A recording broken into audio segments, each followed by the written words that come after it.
friends, and thank you for tuning in to this special video training series on the five principles. And if you are new to Unity, welcome and thank you for watching. And if you're new to Unity of Birmingham, welcome again. But this training series is on the five principles, which are five spiritual laws that can be found pretty much at the basis of every major spiritual tradition. But these five principles are really important within the Unity movement and within the Unity tradition, because they anchor you in to God within. They anchor you into source. They anchor you into love, and they provide a sense of safety and stability that is there for you, and essentially, regardless of what happens in the external world. These principles are spiritual truths, which means they do not change. So if things are going well for you, you can anchor deep within these principles. If things are not going well for you, you can anchor deep within these principles. And over time, you will discover that they work regardless of conditions. So you can build your personal creed, your personal moral compass, your personal spiritual compass with and around and including these principles, and they will change the trajectory of your life. You will see more good, more prosperity, more healing, more success if you choose to utilize these principles and let them guide your life. So to get started, I want to focus on an overview first, and then we'll take a look at principle number one. So just to tell you a bit about these principles, I want to first direct your attention to a very powerful book written by Ellen Davenport. She is currently the Vice President of Publishing at Unity World Headquarters. But the title of the book is The Five Principles, A Practical Guide to Spirituality by Ellen Davenport. So if you want to know more about the principles, and this is the first time that you've seen it, and you've seen lots of conversations about it online, I recommend you check it out. That book is available on Amazon or wherever books are sold.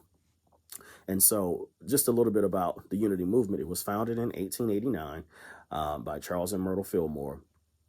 And Charles and Myrtle Fillmore, the movement based out of Kansas City, Missouri. About a century later, they had a great-granddaughter who was also a Unity minister, and she was president of Unity School of Christianity, and her name was Connie Fillmore Bozzi. And Connie was asked in an interview to summarize all of the teachings as she saw fit. And Connie summarized the teachings into five principles. Now, again, you may have seen these principles online just in different words, but they're essentially the same. And I'll read them to you. So these five spiritual principles are: one, God is absolute good, everywhere present. Two, humans have a spark of divinity within them, the Christ spirit, and are therefore inherently good because their essence is of God. Three, humans co-create their experiences through the activity of thinking, and everything in the manifest world has its beginning in thought. Four, prayer is creative thinking, and it heightens our connection with God mind, with the source of life within, with divine love, with God, with the Christ presence and principle. And that also brings forth wisdom, prosperity, and everything good.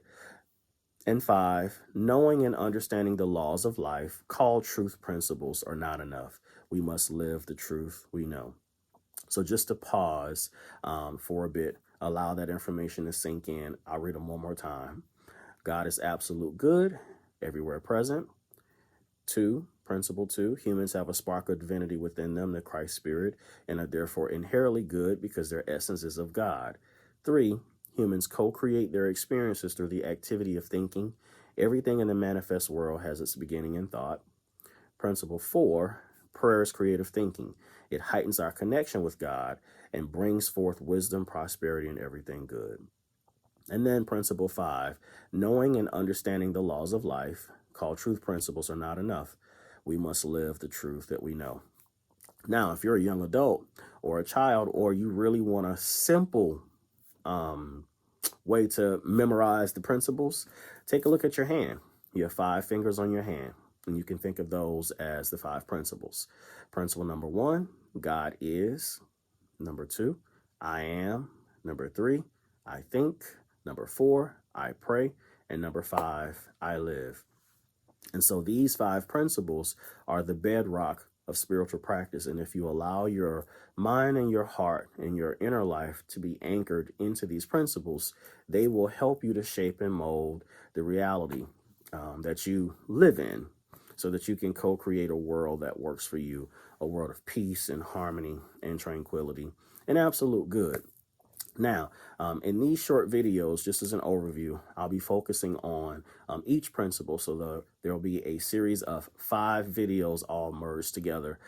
So I encourage you to continue watching all of the videos and allow just that insight from the principles to guide you on your journey and to give you more information about spiritual truths that can really, really help you in your journey of unfoldment and unfolding that gift that you are in essence. So just to focus your attention back on the principles, let's take a look at the first one: God as absolute good, everywhere present. When we think about God as absolute good, everywhere present, one of the things that really comes to mind is that we do not need to go anywhere. We don't need to do anything. We don't need to prove anything. We don't need to earn this presence that we call God. It's everywhere. It's basically life itself. God, we see God in the unity movement as principle, as divine law. And so this presence permeates everywhere, and it's in all things, and it is absolute good. It's the very presence of all life. It's a presence that you can count on and trust because it's unchanging. Charles Fillmore, the wonderful Unity mystic and founder of Unity, co-founder of Unity, says that the fundamental basis and starting point of practical Christianity is that God is principle. And by principle, he means definite, exact, and unchangeable. And so this principle is one that you can count on, and it's everywhere present. So you don't have to go anywhere to get God. You don't have to search for God. If you stand still and allow yourself to become aware of the presence of God that does exist everywhere, in and with and as all things, that reorients your mind. And so it's a great starting point as you are moving out into the world. You don't have to chase, you don't have to force, you don't have to fight. You just simply stand still and allow your mind to see goodness everywhere, to see the presence of God everywhere. And there's safety in that, there's protection in that, and your nervous system can relax. And because God is absolute good and this is everywhere, now you have an option. You have an option to see this good everywhere, to see this good in you, to see this good in the people in your life, and to see this good in the world. There will be lots of opportunities, and I'm sure you can agree to this, to see the bad, to see all kinds of gloom and doom. We know that that stuff exists, but it's not a permanent reality, and it doesn't have to be. So if you decide to live a spiritual life, if you decide to embark and embrace the spiritual path, then this principle calls you back to an awareness of seeing the good and being a part of that seeing process. So you see yourself as an agent and an emissary of good. So even though there might be opportunities, not problems, but opportunities in the world where good does not seem to be there, then you be the difference. You ask yourself, how can I be a vessel for this good? How can I bring good into this circumstance? And then in that aspect, the good that was not there, did not appear to be there per se, you make the difference. So if you don't see good there, you bring good to that space. Because remember, God is absolute good everywhere present.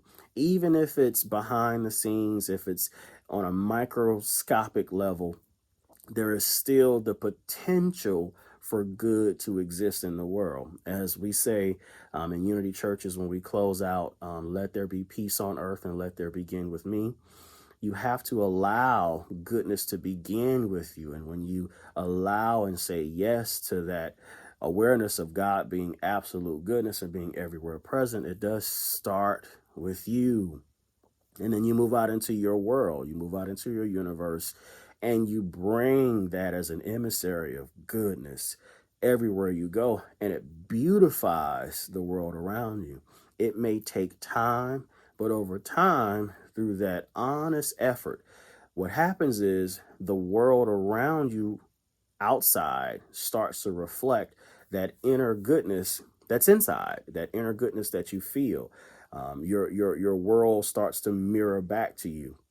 And again, for some, it does take time because there are things that happen in our life when we are unconscious and unaware and out of control, and all of those chaotic, ways of describing what happens in our world at times. But if you anchor within just this one principle, this first principle, God is good everywhere present, God is good and so am I, then you can breathe that goodness within yourself and calm your nervous system. And you can be an emissary of that goodness and carry it forward into the world so that bit by bit, step by step, moment by moment, the persons, the places, the things, and the ideas in your world change, and they change for the good. So this has been part one, just a little tidbit of an overview of the 5 principles and just a little bit of insight into principle 1. Chew on that and see how it changes your inner awareness of what's going on inside and your outlook of what and who and how things show up in your world. And I promise you, if you choose to anchor into that principle, not only will the physical stuff in your world change, but your experiences of the physical things in your world will change. Thank you for listening. Stay tuned for episode 2 on an overview of the 5 principles. Peace. Hello again, dear friends, and thank you for joining me for this special segment of the 5 principles and overview. Today we're going to explore principle number 2. Which is humans have a spark of divinity within them, the Christ spirit, and are therefore inherently good because their essence is God. And I am drawing from the 5 Principles, which is a book written by Ellen Davenport. And I do encourage you to purchase the book. It's available wherever books are sold. In the last segment, we did an overview of the 5 principles in general, and we focused on principle 1. So just to repeat principle 2 for you again, it is humans have a spark of divinity within them, the Christ spirit, and are therefore inherently good because their essence is of God. Now, what this principle points us to is to look beyond behavior and take a look at consciousness. When we identify with God, the good, omnipotent, which is a famous phrase that you'll hear within Unity teachings, it reminds us that our essence is good and our essence is God. So beyond blame, shame, and guilt, when you look past the behavior and look at the consciousness that produces the behavior, it calls for a deep level of love and compassion. And we all know that famous scripture that God is love. And when you make a commitment, which is what this principle calls us to do, to look at yourself, beginning with yourself, through the eyes of love and through the eyes of compassion, it forces you to look beyond the act of whatever was done that seemed to be egregious and look at the consciousness of the individual. And when you look at the consciousness of the individual and recognize that underneath every catastrophe and underneath every personality, every human being, every essence of life, expression of life on the planet, that there is a spark of divinity that is within, with, and as all things. And when you identify with that, it forces you to look for the potential in another person. Now, this principle doesn't call you to put yourself in harm's way, but it does call you to deep levels of compassion and forgiveness. Forgiveness is the principle of releasing and letting go, because holding on to grudges and being angry is kind of like burning your hand, expecting the person or the thing that you're mad at to feel pain. And so forgiveness releases yourself. And so when you identify with that freedom that comes through deep relief, you give the world a break and you allow the world to be itself. Now, you can practice trauma-informed spiritual practices by removing yourself from harm's way. And in many cases, it's easier to love and to forgive if you are no longer in a traumatic environment or you're in an environment that's unsafe. But when you identify with spirit, that your essence is good, and when you really allow that awareness to sink in, and you do the work of putting yourself in a safe space, and you breathe in the freedom that comes from accepting and embracing that awareness and let the world go, you'll realize that the things that you are holding on to that seem to be constricting you and twisting you up and making you look at the world in a judgmental fashion, that they don't add anything positive to your life. In fact, they actually hold you back. Being angry and holding onto feelings of judgment and all of those things, they don't force the outside world to change. In fact, I would go as far as saying that if you anchor deep within principle number 2, that humans have a spark of divinity within them and are therefore inherently good, holding on to that principle actually gives you the tools to allow you to change first. And if you change, then your experiences in the world or your interpretation of your experiences of the world around you will change. In the words of Wayne Dwyer, change the way you look at things and the things you look at change. So if you change the physical space, give yourself some distance from the thing that's causing you anger or causing you to not feel or be loving. And then that space, you can breathe in the freedom and identify with this principle. I'm telling you, your experiences of the world around you will change. You will see all human beings, all aspects of livelihood on the planet are all seeking to express and experience the love that they have inside of them to the best of their ability. They're all seeking to fulfill their purpose, their own highest good. And it's easy to take that eagle eye view when you step back. And so this principle causes you or calls you to step back and look at the world through the eyes of God, to look at yourself through the eyes of good, to look at the people and places and things in your world through the eyes of good, to identify with that good called the Christ Spirit. Charles Fillmore said that Christ, or the Christ consciousness, or the Christ presence, is the divinity within man. And we all have it, so you don't have to search for it. Even the person or the thing that's getting on your nerves, yes, it has it too. And realizing that you also get on other people's nerves. In the words of one of my favorite teachers, she says, Sharon Salzberg, she says that while sitting in traffic, it's important to realize that you are also the traffic. So it's not the traffic over there that's causing you to have a delay in where you're going, but you too are a part of the traffic that's congesting up the highway and causing a delay in someone else's travel plans. So with all that said, and putting all that in context, when you anchor deep within principle number 2 and recognizing that humans have a spark of divinity within them, you realize that, you know what? Our true essence is love. Even if people don't often express that love right, quote unquote. And just to say a bit about right and wrong are relative. They really are. And time, place, and circumstances, when you add all those things together and you talk about right or wrong, you really can debate. Although some things are clearly wrong and some things are clearly right. But if you look at the world in its unfoldment, in its stages of growth, through the eyes of God, there are certain actions that can be debated, depending on time, place, and circumstances.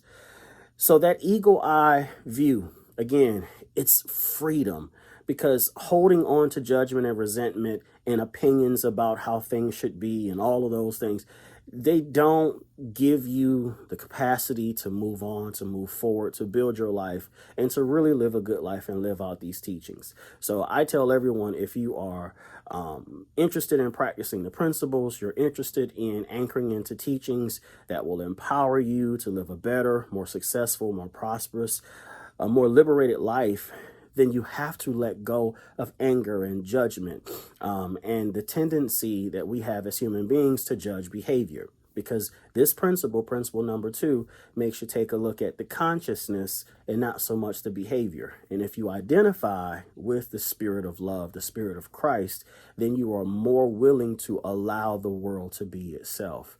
You don't have to put yourself in harm's way. You forgive yourself, you forgive the past, you let all of that stuff go, and you press on. In the words of the Apostle Paul, you press forward toward the mark of the highest calling, and you live your truth, you live your life. And so without holding anything in mind, any grudges, any thoughts, or any opinions about how things should be, how people should be, how things should go, you let all of that stuff go, and you focus on you. You stay in this body. And by doing that, these principles take root in your life, and they really give you a sense of direction. And so you are able to accomplish more because you're lighter. You're not carrying all of that unnecessary stuff. Notions of sin and mistakes. And just to say a bit about sin, sin ties into this too. Sin and evil are archery terms. That sin, kata in Aramaic, and bisha, which is the Aramaic word for evil. They're archery terms. When you shoot a bow and arrow, if you miss your target, which is the word sin, that's that kata term. And so evil is just errors in consciousness, and these things happen, and our role as spiritual practitioners and truth students isn't to explain away mistakes. It's to let that stuff go and move on, and you focus on the good. You allow that stuff to work itself out. You do your part, you do what you have to do, and you hold the vision that, guess what? They are embodiments of pure love. And whatever happened over there, that mistake, that thing that you have this opinion about, it will work itself out.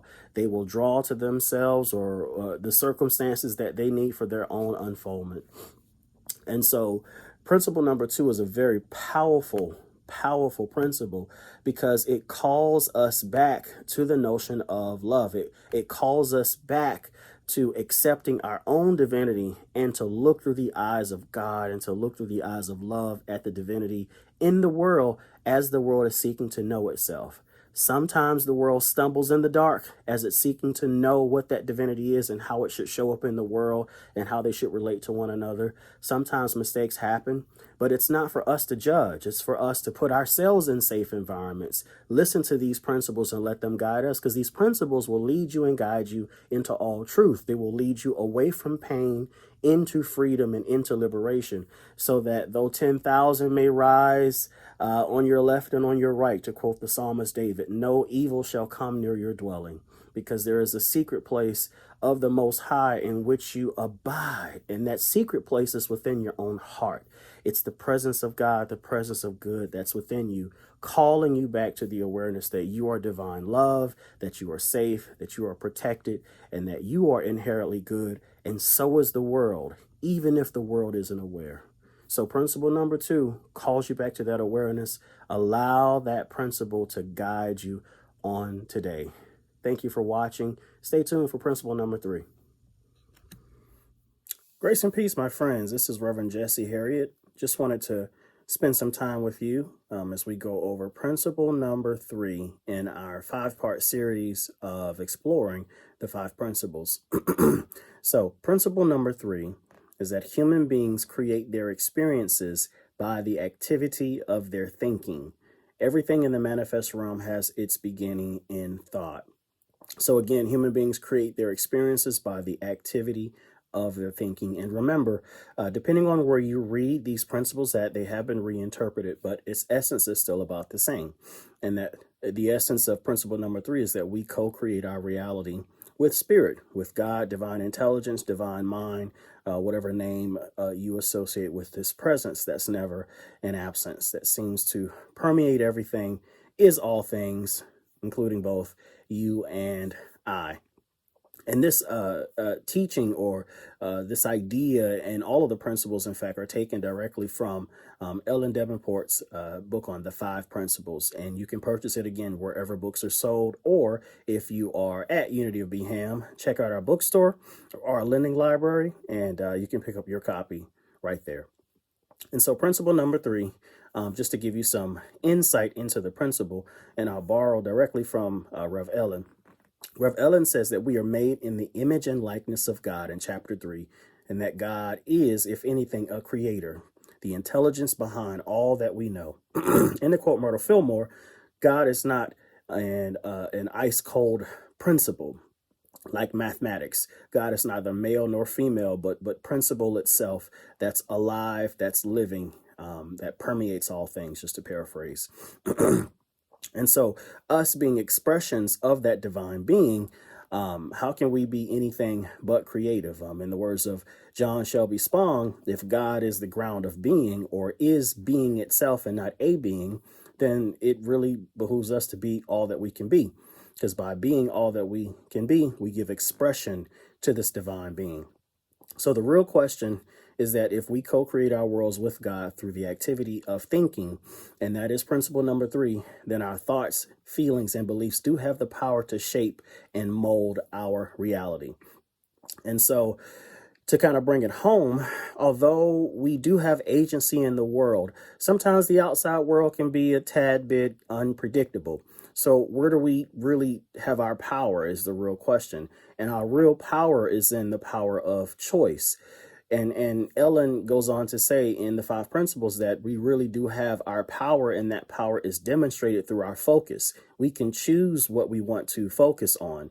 We can make the conscious choice to turn to our principles, to turn to our spiritual practices, to turn to our tools of prayer and meditation, to align our consciousness with the reality that all is well, that God is goodness, and that we are that goodness that's coming into being. Instead of seeing the glass or the circumstances of our life as half empty, we can choose to see them as half full, recognizing that in the spiritual realm is infinite possibilities. Infinite possibilities exist, and that those possibilities or those divine qualities or those divine principles are coming into being, and they're manifesting in the physical realm.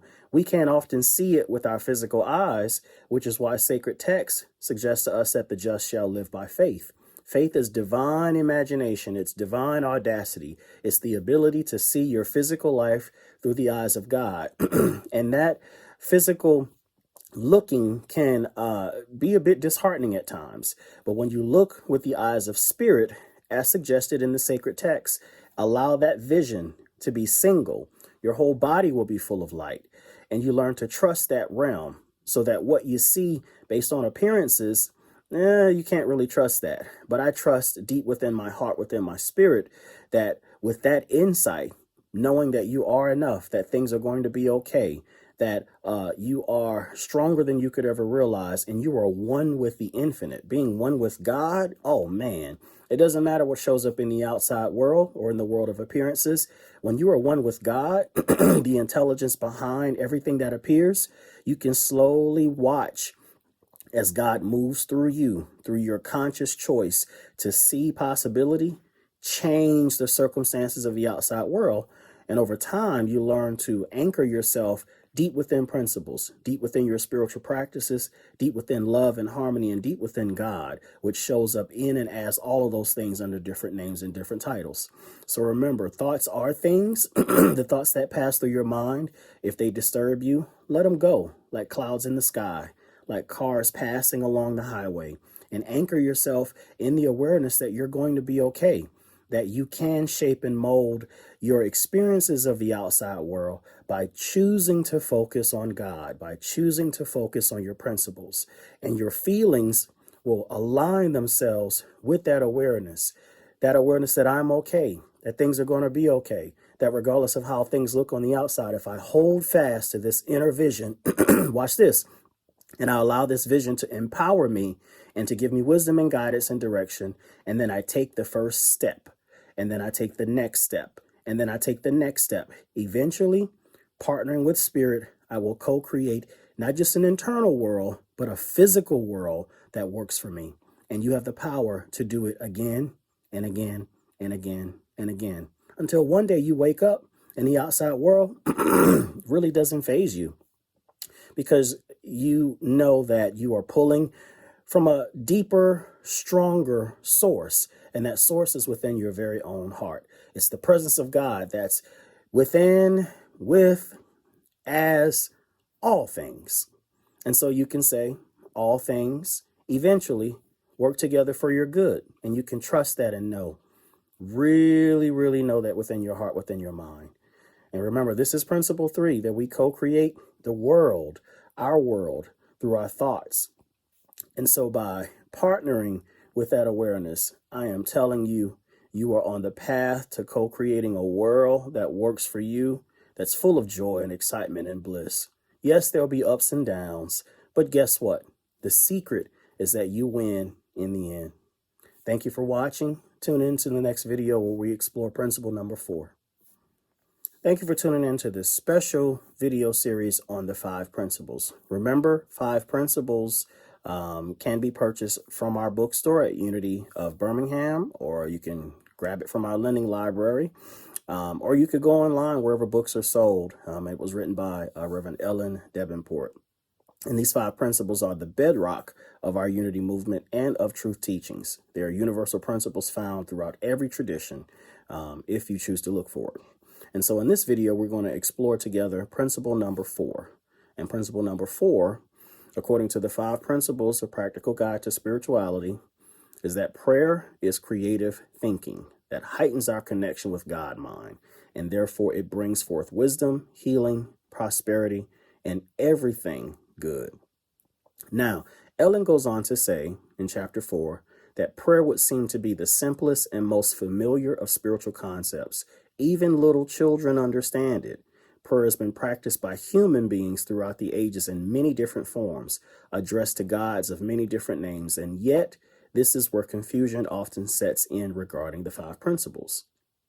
Now, what Ellen is suggesting is that prayer has been a form of communication with the divine for centuries, but prayer typically can be divided into 2 different types. You have beseeching prayers, and then you have affirmative prayers. Within the unity movement and truth teachings as a whole, affirmative prayers are the gold standard. And affirmative prayers, along with meditation, heightens our awareness. It's a way of creatively expressing all of who we are, the truth of who we are. And believe it or not, very similar to how as they say in science, the cure can be found in the poison, or the cure can be found within the confines of the molecules of the illness. You can also find liberation within the prayer, or you can find bondage within the prayer itself. And I'll give you an example. If you are praying, God, please give me money, the words that you're saying sound like a prayer, but the desperation and the negativity and the identification of the lack actually speak louder and cry out louder than the prayer that you're praying. So in many cases, with prayers of desperation, you tend to get what you are feeling and not what you are verbally asking for, which is why the gold standard in truth teachings is to partner with spirit, to partner with God. And so affirmatively, you declare that I am money. All of my needs are met.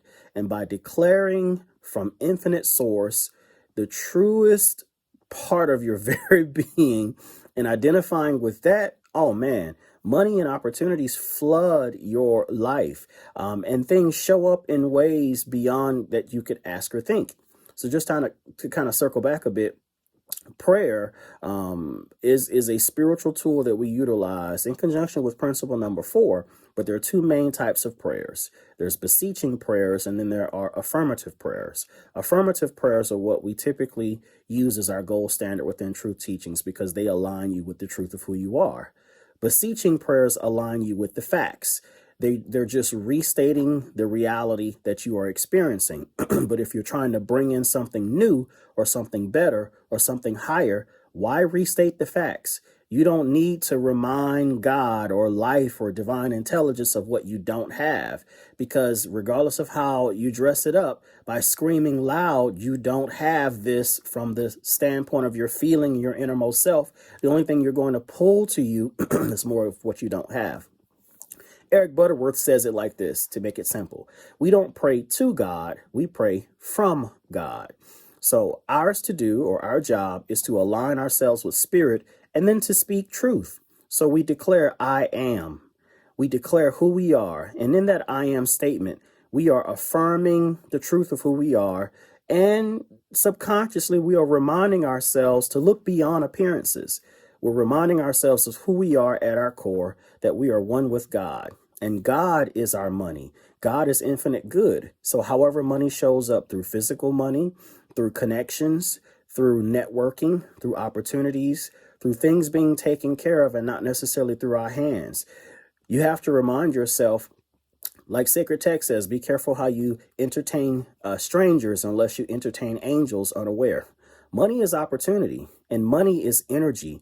It's the energy of God, the energy of spirit, the energy of source moving throughout the world, in your hands, out of your hands.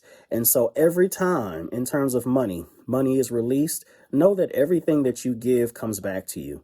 Sacred text also says in the Old Testament, cast thy bread upon the waters, for you shall find it after many days.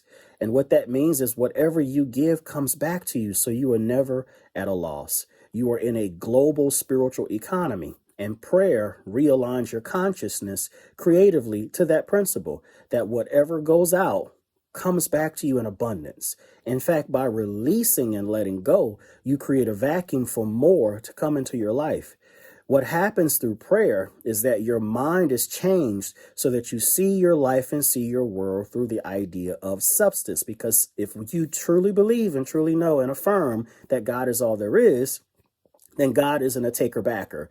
Whatever leaves you comes back to you in abundance, because it's just like holding your breath. If you hold your breath, your body inwardly wants to breathe. And so money will constantly be your friend. Whatever it is that you are looking for, remember that the thing that you're looking for is not as important as the thing that you're looking with. And you are looking with the eyes of spirit, the eyes of sustenance, the eyes of sustainability. And when you see your life and see your world through that lens, you are always cared for, and you're not left in the dark, because you are given from that same self substance that you are aligning with. You are given instructions and you are given agency so that you know how to move, you know what to do. So again, principle number 4 is all about communion with God. And God is principle, not a cold principle like mathematics. According to Myrtle Fillmore, God is the very essence of life that is both in you, with you, as you. And so you partner with that force by affirming your oneness with that principle, by reminding yourself of who you are. And so those powerful I am statements, the thing that you are working to bring into being, into physical manifestation, put your I am in front of it. Because remember, whatever you add I am to, you become. It's a subconscious mind truth. Whatever you add I am to, you become.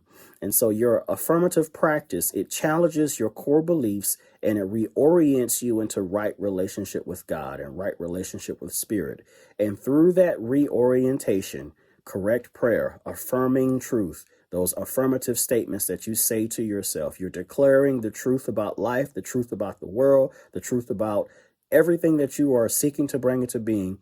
Your inward mind, your inward self, your inner world changes and it gets in right relationship. And then you are able to take that vision and hold the high watch for the things that are coming into your life. And you are able to declare it out into the world and say, let it be so. Let it begin with me. It is coming into being. I am this. I am that. I am one with God. And let me tell you, when you get a hold of that thing and it becomes true for you, and the way to do it is you remind yourself every day. You do it on a daily basis, multiple times a day. And when that thing becomes true for you, you are unstoppable. Yes, things will happen in the external world, but those things aren't tests. They aren't trials. They are opportunities. And so we are given numerous opportunities to constantly recorrect and to constantly come in alignment. And coming into alignment is simply becoming aware. Because it's not so much that spirit has gone over there and you've gone over here. Sometimes we get busy and we get distracted. We move away into a faraway country.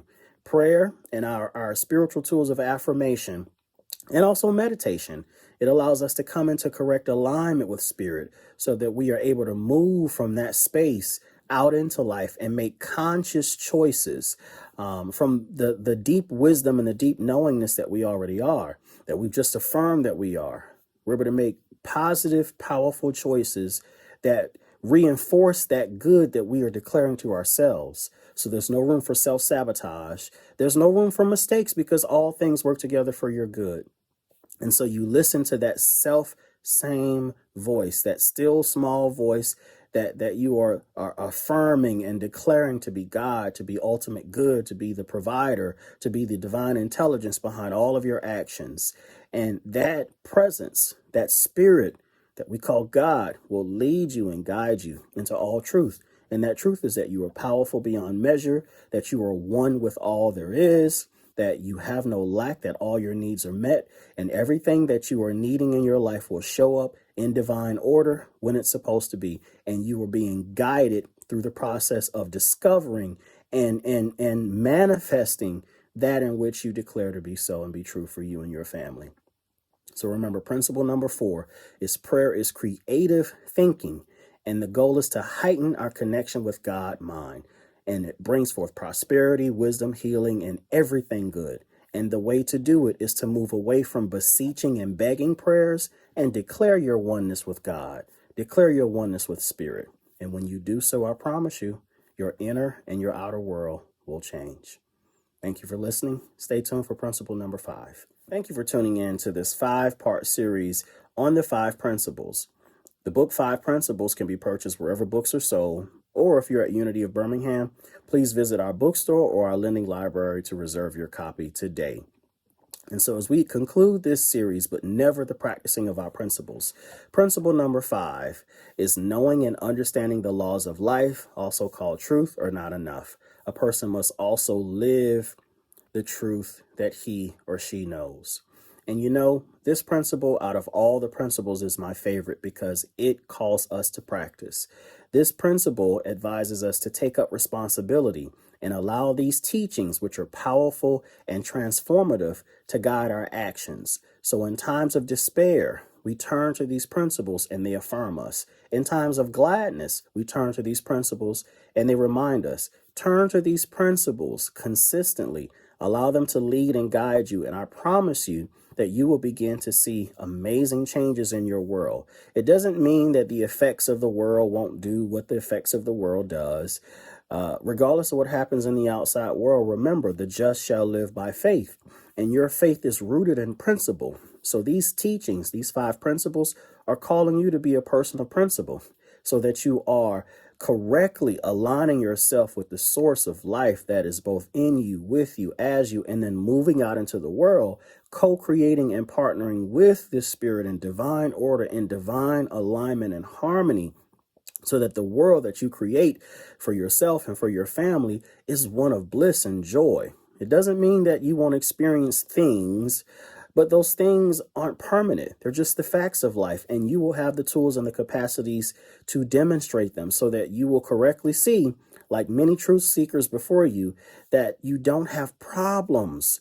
You have opportunities to demonstrate what God looks like in the earth.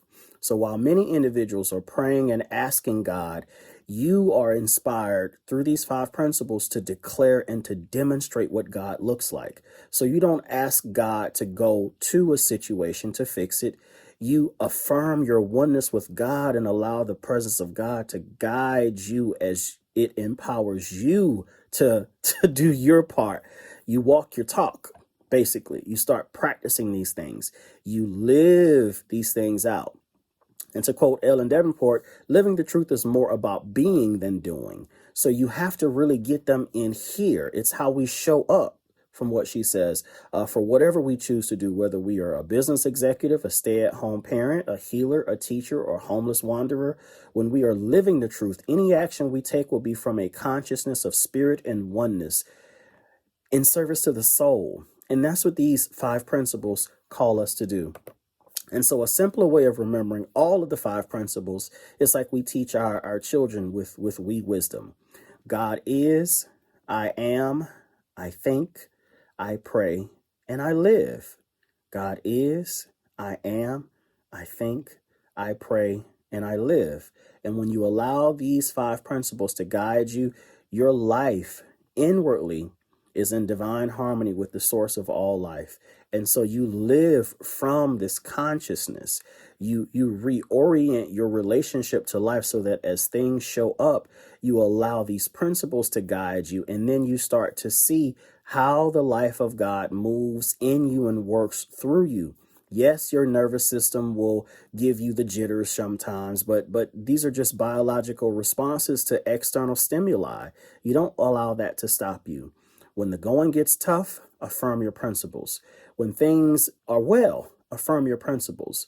Because right relationship with spirit and right relationship in divine harmony with the source of life, it permeates your consciousness. It lifts you to a higher vibration, and you are able to be a force for good in the world. You start to see post-traumatic resiliency come out of you, and you start to see a different side of yourself and the world. And so with this awareness, you don't beat the world down. No, that's not what we do as true students. You see everyone as being presented with a measure of challenges and opportunities in their world, and they will level up. They will do the best they can with what they have. And remember that it is the job of the world our job, to hold the high watch for the world as it is awakening to this truth.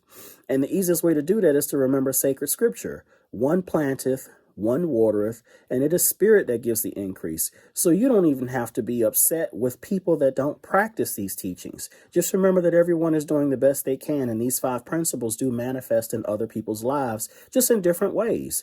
So you take that time out for yourself to be grateful that you were exposed to this information, and you live the truth that you know. You allow this to permeate your consciousness, to change your heart, to put you in right relationship with yourself, with God, with other people, and with all of creation. And I promise you, if you incorporate the 5 principles from this book, from this video series, from all of your study, as you meditate on them and you get deeper and more substantive knowledge about these principles and how they show up in your life, your world will never be the same. So I want to thank you for tuning in to this 5-part video series on the 5 principles. My name is Reverend Jesse Eugene Harriet. I'm the spiritual leader of Unity of Birmingham. Feel free to check us out on a Sunday morning. And if you are watching this and you are a veteran, allow this teaching series to take you deeper into these principles, to make you question how you show up in your life and see where the opportunities are for you and for the people in your world. And then walk your talk. Every day, make a commitment to practice, if not all 5. Just concentrate on one of these principles and see if it doesn't make your life that much better. Because overall, the goal is to do this in conjunction with spirit, to partner with God so that you can bring about the very good that you know to exist in the world, except you're bringing it about in your own individual life. So again, thank you for listening. I speak blessings upon you and yours. Have a wonderful, wonderful day, morning, or evening, wherever you are. And I will see you next time. Peace and blessings.